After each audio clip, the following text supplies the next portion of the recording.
Everyone, আসসালামু আলাইকুম। আজকে আমি আপনাদের সাথে শেয়ার করব রান্না করা ডাল কিভাবে খিচুড়ি হয়ে যায়।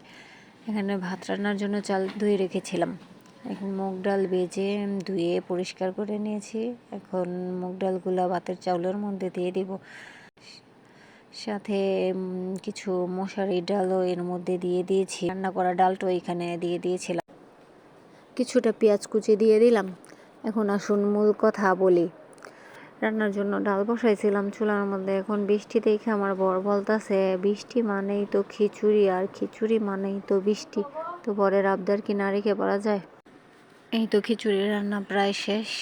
ঘরে ঘি ছিল না, ঘিয়ের পরিবর্তে এখন তেল ব্যবহার করব।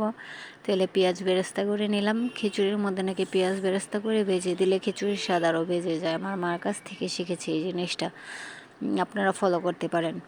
এখন পেঁয়াজ বেরেস্তার তেলগুলো খিচুড়ির সাথে ভালোভাবে মিক্স করে নেব। একটা বলক দিয়ে নেব যাতে তেল বেশি না ওঠে। ফ্রিজ থেকে মাংস নামাই নিলাম। এখন মাংস রান্না করব।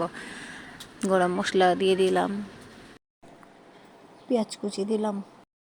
পেঁয়াজ কিছুটা ভাজা হয়ে গেলে এর মধ্যে একে একে সব মশলা দিয়ে দেওয়া। আদা বাটা, রসুন বাটা, হলুদের গুঁড়া, মরিচের গুঁড়া, গরম মশলার গুঁড়া, সামান্য পানি দিয়ে দেবো যাতে মশলাটা পুড়ে না যায়। লবণ দিতে ভুলে গিয়েছিলাম, তাই এখন লবণ দিয়ে নিলাম।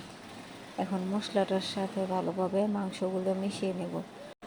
আমার বর আবার গরু গোশতের সাথে আলু একটু বেশি পছন্দ করে, তাই কয়েক পিস আলু দিয়ে মাংসের সাথে কষিয়ে নিলাম। এখন পানি দিয়ে দিলাম। যেহেতু খিচুড়ি দেখাবো তাই একটু বেশি পানি দিয়েছি যাতে একটু ঝোলটা বেশি থাকে। খিচুড়ি দিয়ে তো ঝোল দিয়েই খাওয়া হবে বেশি, তাই একটু বেশি বেশি ঝোল দিলাম।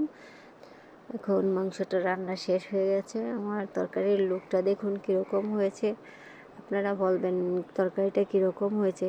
আমার তরকারির ফাইনাল। প্লিজ আমার চ্যানেলটি সাবস্ক্রাইব করে দেবেন, লাইক, কমেন্ট অ্যান্ড শেয়ার করবেন। ইউটিউবে আমি নতুন, আপনাদের সহযোগিতা কামনা করছি। সকলকে ধন্যবাদ। আসসালামু আলাইকুম।